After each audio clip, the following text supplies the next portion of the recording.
नमस्कार प्रेक्षकांनो, स्वागत आहे आपल्या मराठी यूट्यूब चॅनलवर. आज आपण पाहणार आहोत धनसंपत्ती वाढवणारे उपाय. पहिलं, घराच्या मुख्य दरवाजाला तांब्याची घंटी लावा. घरात सकारात्मक ऊर्जा आणि संपत्तीची चळवळ वाढेल. दुसरं, तिजोरीत म्हणजेच पैशाच्या ठिकाणी हळद आणि 5 बदाम ठेवा. लक्ष्मी स्थिर राहते व खर्च कमी होतो. तिसरं, पूर्व दिशेला लाल कपड्यात 11 नाणी बांधा. व्यवसाय व नोकरीत वाढ होते. चौथं, घराच्या ईशान्य कोपऱ्यात तुळशीचे रोप ठेवा. घरात पैसे येण्याने अनेक मार्ग निर्माण होतात. पाचवं, घराच्या मुख्य दरवाज्यावर स्वस्तिक चिन्ह काढा. नकारात्मक ऊर्जा तिथेच थांबते आणि शुभसंधी वाढतात.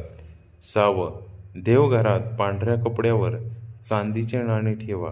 धनप्राप्ती व भाग्यवृद्धी होते. सातवं, शुभ दिवशी अन्नदान किंवा गोड नैवेद्य घ्या. केलेले दानधर्म अनेक पटीने परत येतो. अशाच नवनवीन माहितीसाठी आपल्या चॅनलला लाईक, सबस्क्राईब, शेअर आणि कमेंट्स करायला नक्की विसरू नका. धन्यवाद.